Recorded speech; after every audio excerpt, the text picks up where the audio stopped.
The K-Files is brought to you by John Barnes Electric, your full-service electrical company, serving Rocky Mount and surrounding areas. Locally owned, locally recommended, available 24/7. Call today for a free estimate, 442-7002, 442-7002.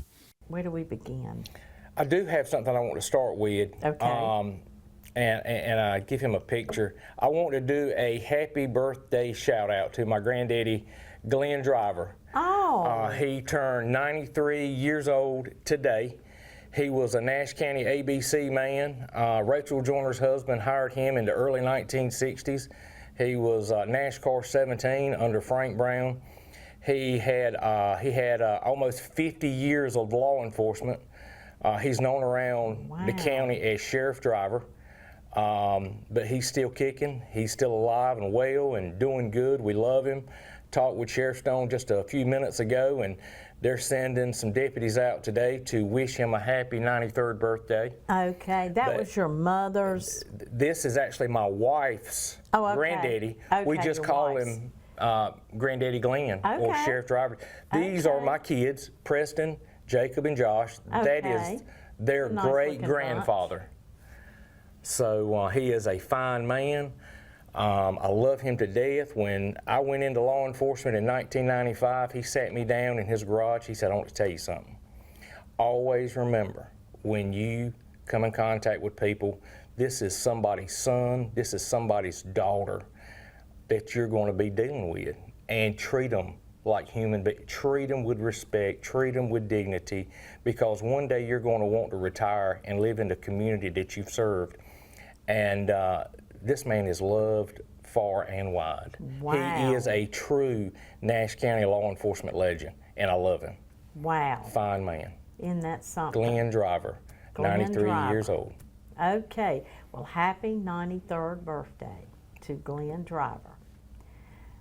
Okay, so the report came out from the SBI for the Pet Connection about the cat that was initially found in the initial inspection that was dead in the cage, and it was not good news.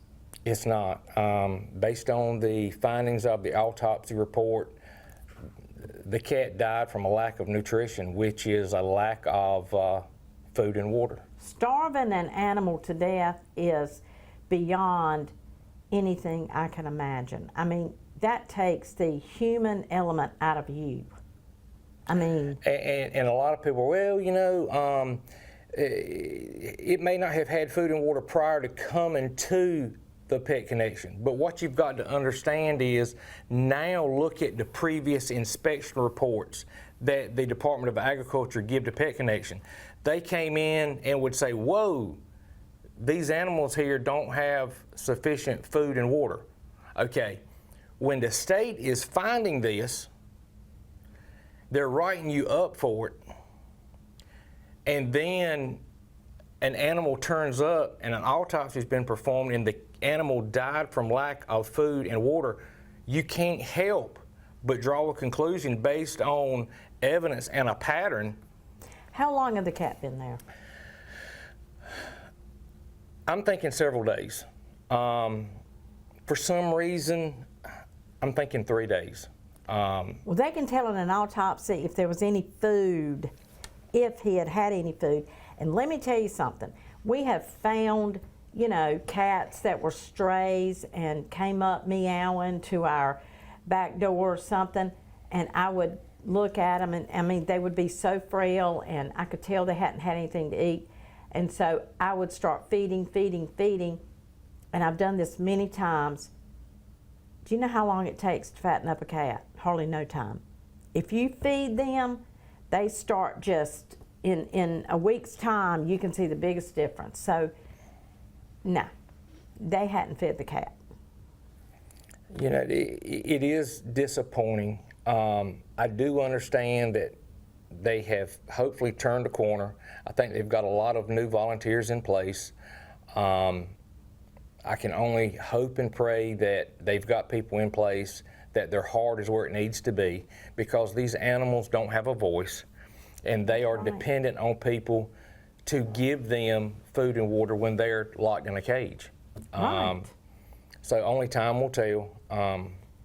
You know, we'll just have to. Well, that's hope for the all best. well and good, but we have. It's been a journey with this whole situation. Why are these same employees, and I say this all the time on this show, why are the same people in place? You know, this morning on the radio, as I was driving in, I heard Commissioner Freddie Howell address this, and he is spot on. He said, look, and I think Freddie apparently has caught a lot of blowback from fellow commissioners saying, why would you do this? Why would you go out here and talk about, discuss, share the findings of this? Why are you're making the county look bad? Freddie said, time out. The people of Southern Nash County District 3, they hired me. They give me a job. I ran on being transparent. I ran on being forward and forthcoming with any information that I had about what makes this county work. And had I not shared it and disclosed what had been shared with me, I would have been guilty of exactly what I just ran against. Right. So there are some people that are highly disappointed or angry even that Freddie or Commissioner Howell made the decision to share this report. But my hat's off to them, because I'm going to tell you something. In life, a lot of times doing the right thing is hard. It's not difficult. Popular. It is not popular. My hat's off to him. Again, he's the one who stepped forward as a candidate and said, hey, y'all, there's a problem with EMS coverage. And he caught you know what over it. Right. But it's been systematic thing over thing over thing that he has championed to bring attention to get it corrected. It's not about making anybody look bad. It's about doing the right thing. And my hat is off to him yet again for stepping forward and being a voice of reason and doing the right thing on behalf of these animals that don't have a voice. Right, absolutely. All right, we're going to do the right thing and go to break. We'll be right back. The K-Files is brought to you by John Barnes Electric, your full-service electrical company, serving Rocky Mount and surrounding areas. Locally owned, locally recommended, available 24/7. Call today for a free estimate, 442-7002, 442-7002. And welcome back to the K-Files. I want to read from the Edgecombe County Sheriff's Office. You know, we were filming the football game Friday night, minding our own business, and you know what happened. So anyway, and Gary, y'all heard Gary Pastor on yesterday from the organization in Greenville saying, because I said, how would something like this happen? He's going to be a WHIG TV contributor for us, like Fox and CNN. We feel like we're getting big now. When these scenarios come up in the news, you know, we need a professional to come to really, and that's what he did yesterday, was talk about some things that were going on. But I said, how could this have happened if they have the metal detector or they have this new system in the school system? He said, those metal detectors have to be calibrated correctly. And they're not all calibrated correctly, and there can be mistakes. And the staff person working at metal detector has got to be on their game. That's what he said. They've got to be observant. They've got to be trained. They've got to be, so, you know. But what really amazed me was Leon Farah is a great guy with Nash County School System. He is an associate associate superintendent. He's come up, he was principal at Rocky Mount, I remember that, and just been up, he's been with the system 18 years. He's a great, great man. But anyway, he spoke to our Rotary yesterday, Tuesday. And I raised my hand when he got finished talking about safety, because everybody's talking school safety now, especially since Friday night. And he's talking about ball games they have to keep safe, school all day long they have to keep safe. And what I really couldn't wrap my head around, I raised my hand and I said, how many officers do you have at the games? He said, between 6 and 10. I said, okay, 6 and 10, we think, okay, 6 and 10. I said, but is everybody forgetting that we have 4 high schools? Oh, wow. In the Nash County system. Mm-hmm. He said, that is a very good point. I said, let's do 6 or 10 times 4. Do you know how many officers that is? I can't even imagine. Yeah. That it's taken off the streets, that it's, Yeah, that's a large resource that the Sheriff's Department has to address, or law enforcement has to address, given the fact that they've got to have coverage for the county at the same time as well. Some are Nash County, some are Rocky Mount PD, some are. Now, Gary said yesterday that a lot of these schools are using a private, because they have to have so many. They can't afford to take that many officers. So he said a lot of them use private. I'm not an advocate of that. Private I understand sources. That, yeah. So I don't know. But look how many it has taken to man these football games, and then somebody still gets shot. Mm-hmm. I just can't wrap my head around that. But anyway, so that I just thought that was really interesting. But anyway, with that being said, Sheriff Atkinson did put out another press release that said yesterday detectives met with the Raleigh Police Department and took the shooting suspect into custody at a house in Raleigh. They found a suspect at a house in Raleigh. But then I hear last night, and I've got to call one of the detectives today, because I heard last night this may not be the right suspect. They're not sure. So that's why they probably didn't give a name, because they're not sure yet. Don't want to put out a name if he didn't do it. So anyway, we're talking about all these things that involve law enforcement on the K-Files now. I mean, we feel like we want to bring you information like this and still bring you cases. We've just kind of diversified a little bit in what we're doing here. Yeah, it's kind of like a painting. You got to understand the big picture here when it comes to public safety or law enforcement or EMS services. Just like talking about the county commissioners. Okay, let's take Nash County, for example. We're at or almost at capacity, and on a daily basis, the jail is full. Mm-hmm. So when you get here and you've got a school shooting, and you take somebody into custody, and you take them before the magistrate, guess what that magistrate knows? There's not a spot for him in the jail. Yep, so what happens? So it forces the magistrate to say, okay, we can't take him. So this is when it falls back to commissioners saying, Sheriff, why do you need jail cells? Why do you need additional? This is why. This is why it's all interconnected. When you've got, and I'm not just talking about Nash County, I'm talking about North Carolina, period. That's why if you do not have county commissioners well-versed or on the side of public safety, it has a direct effect on your own public safety. Well, that's exactly right. We talked about that yesterday, too. Things can affect, even the thing in Utah, the thing in Charlotte, it affects you. And I said one of the ways it does affect you, too, is copycatting. Yeah. The situation in Charlotte, their jail is beyond capacity.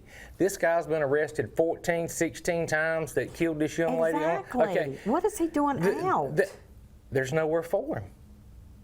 These elected officials are either A, they don't want to spend the money to expand jails. Okay, none of us, you're in denial if you think by giving this guy a pass and hoping that he doesn't do it again. You are in denial about public safety or crime.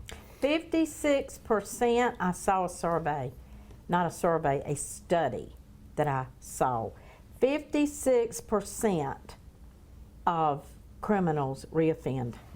56%. More than half of them are going to do it again. You've got to lock folks up. You've got to hold them accountable for their actions. There has to be consequences for bad decisions. And I would go so far as to say, you know what? If you've got a magistrate, if you've got a judge that is systematically making bad calls and bad decisions on holding people accountable criminally, it's time to apply that same rule to a magistrate and a judge, and that is hold them accountable for making the wrong call. Get them out. That's true. Get them out. Yes. How does a magistrate get to be a magistrate? They're appointed? In North Carolina, magistrate is actually like kind of nominated and appointed by the clerk of court.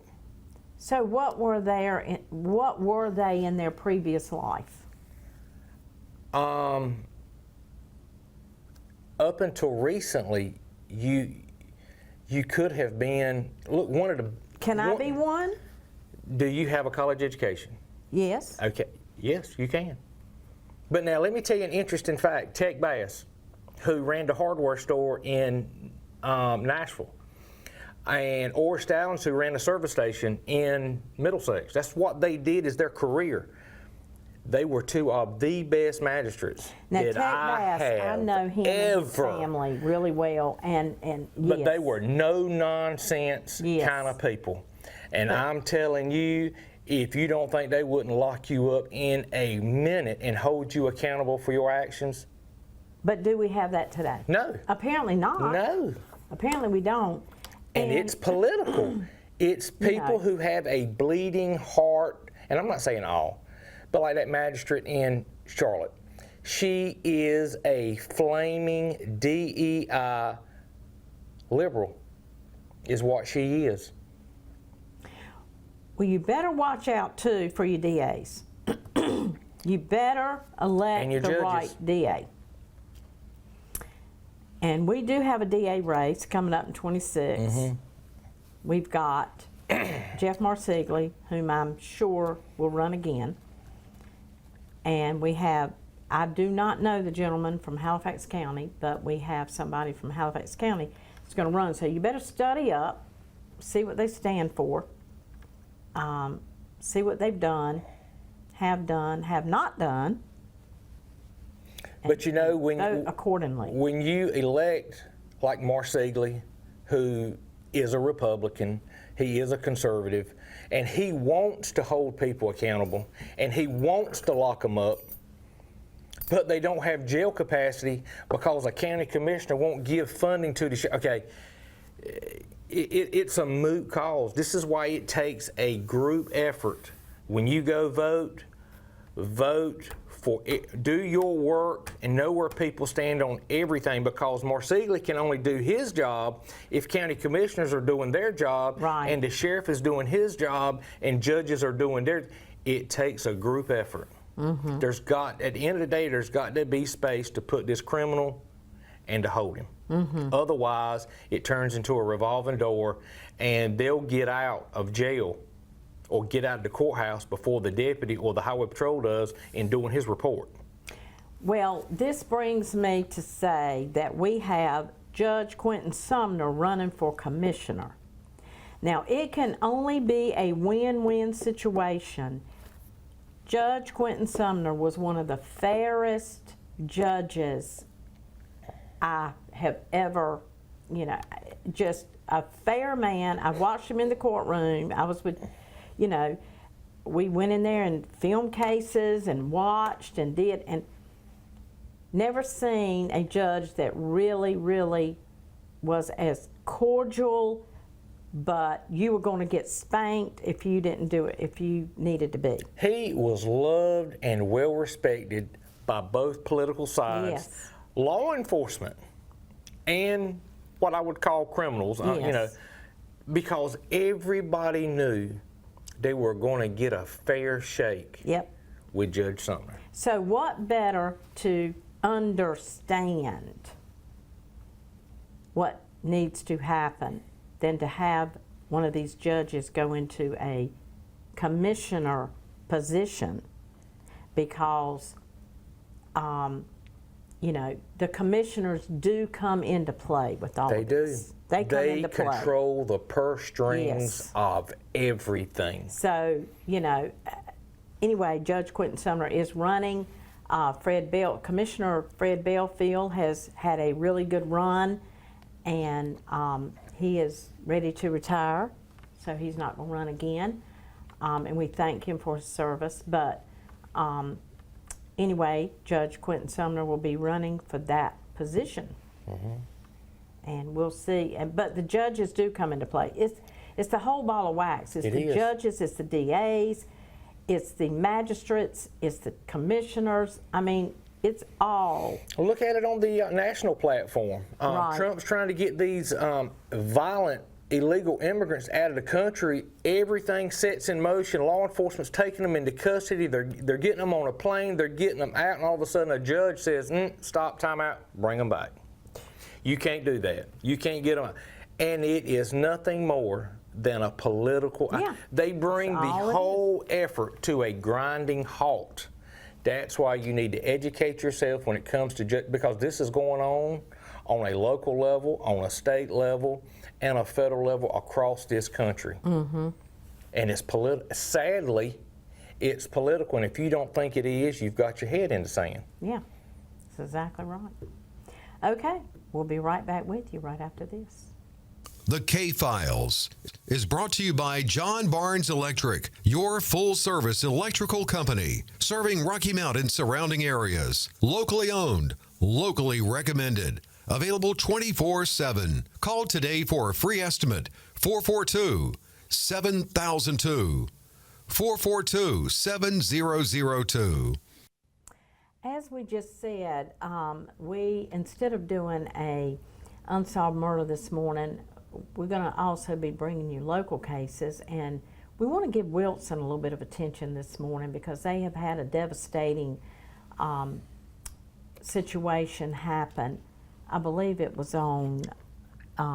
this happened Monday.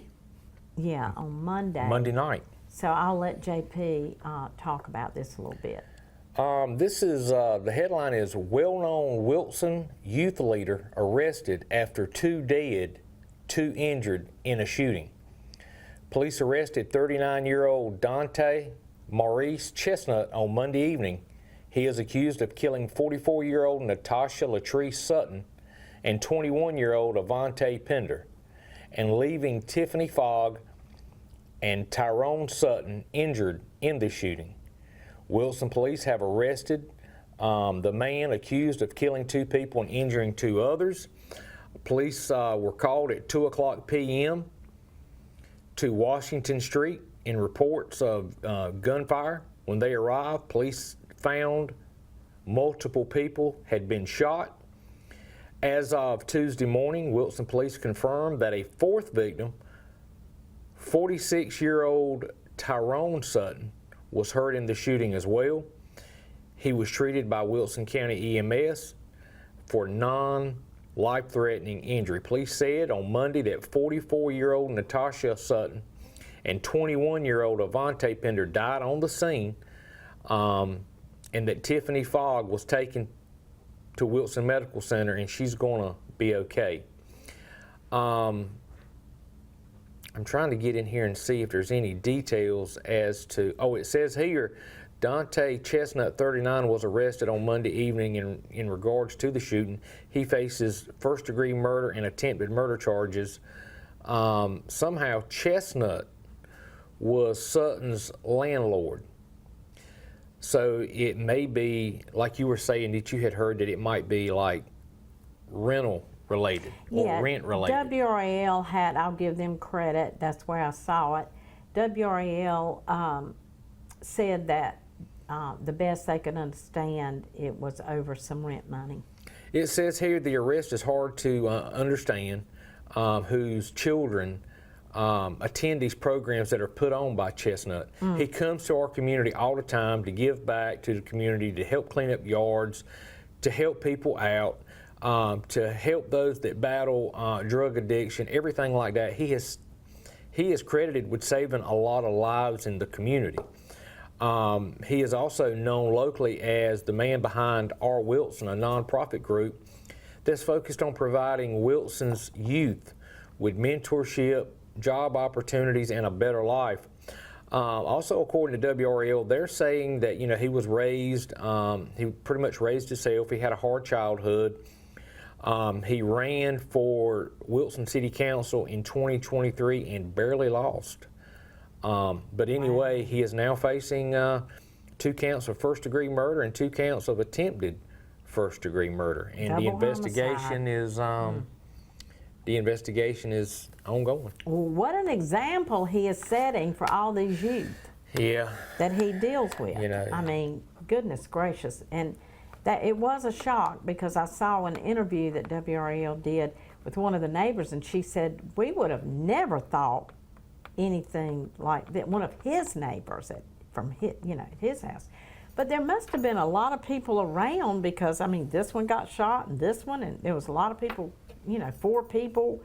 So I don't know what the situation was, but it's a sad situation, and our hearts go out to the families of these folks. And anyway, just a very tragic, unfortunate situation. So anyway, had a situation in Nashville. The public works director lived in Lewisburg, Franklin County, and I don't think he's been there that long. But anyway, I think they said about a year. Yeah, and the town office found a receipt that had been altered. I mean, I'm sure you can tell if in looking at the receipts, found a receipt that had been altered. I guess they took it to whoever and showed it.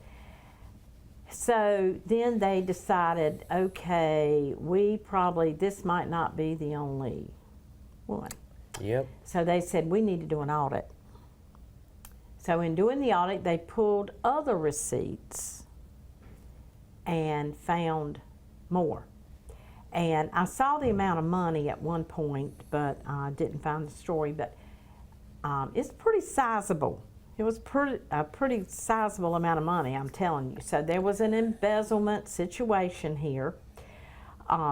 They went to the guy's house in Lewisburg to arrest him, probably at night.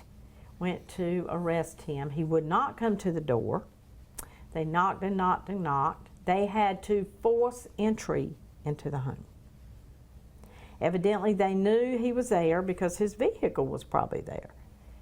They forced entry into the home, and then he was taken in without incident. So, unfortunate situation for Nashville. So if anybody wants to apply for a public works director job, I'm sure that's open at this time. But anyway, another unfortunate situation. We don't like to hear things like this. This is tax money. All of it that was stolen was tax money. There's no way it wasn't, because the government doesn't have any money. It's our money. That's so disappointing. On the highway patrol, on the commercial motor vehicle side, which is where I worked, we collected money. Mm-hmm. Okay? So if we stopped a truck from out of state and you wrote them a $3,000, $4,000, $5,000, $10,000 citation, it had to be paid, mm-hmm. or we would seize the truck. Yeah. One thing I have always done is refused to touch money. And some guys did. I just didn't like it, because I think you were begging for there to be an issue. What if $20 got gone? What if $100? What if you lost the money?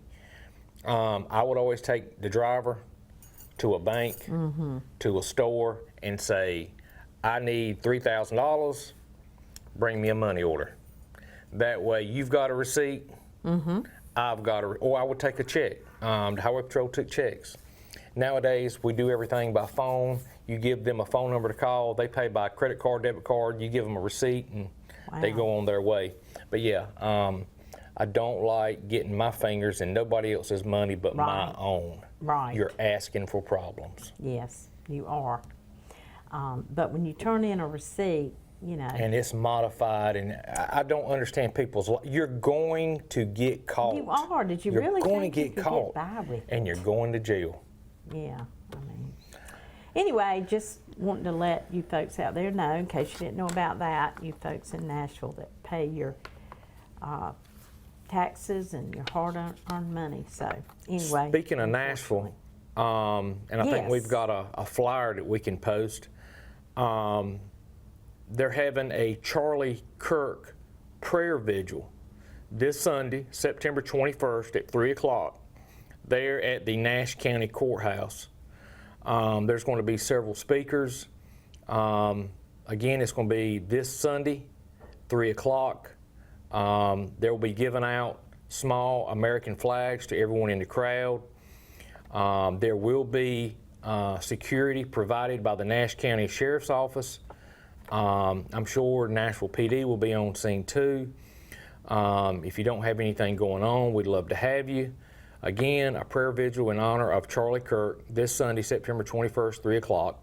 Come out, and if you can make it. Looks like it is sponsored by the Tar River Republican Women. I think it is. Yeah. Those ladies are hard workers and have a really great, it's grown organization. I mean, it's really grown. So anyway, yeah, Sunday, if you feel led, 3 o'clock in the courthouse, in front of the courthouse. And I just happened to see on Fox News, I got a notification that Antifa has officially been designated by President Trump as a terrorist organization. Saw that last night, and somebody asked me, they said, is Antifa still a thing? I said, yeah. They're the ones that did the Wall Street, Occupy Wall Street. They're the ones that burnt down courthouses on the West Coast. They are a very left-wing organization. They're saying that this shooter in Utah had ties, him and his girlfriend had ties to this organization. And you know, they're saying that he's not cooperating, that he is saying nothing. And they know from the chat group, the app that he was using, there are some unknown people in this chat group that they don't know who they are. And what I find interesting, it's the same app that the shooter on the roof that shot Trump. It's the same app. You know what? That and you know, when I saw this on the news and the guy on the roof, and you know, you saw him jumping down, I said to myself, this is the Trump situation all over again. It's freaky because it's the same thing. Yeah. They better watch those roofs. What in the world? When they know what already happened, why was nobody manning the roof? I don't get it. Yeah, there's a lot of. I think he did it. I think he pulled the trigger. I mean, they have sold me on that. But now the thing is, clearly there are a handful of people that knew he was going to do it. Well, I'm sure. And they have the chat. And it's just a matter of now of ciphering who is who in this text group. And they're going to find them out. Yes, they are. They will not stop until they find everybody in that group. Oh, they are definitely. But no, Antifa is still a thing. As long as George Soros and his son are breathing, it's going to be an Antifa. That is totally who's behind that. Totally. So anyway, well, that's all for today. Come out tonight. Come out tonight. Smith's Pavilion, 6 o'clock. Yep. We'll be right. We won't be right back. We'll see you next week. Make it a great week. The K-Files is brought to you by John Barnes Electric, your full-service electrical company, serving Rocky Mount and surrounding areas. Locally owned, locally recommended. Available 24/7. Call today for a free estimate. 442-7002. 442-7002.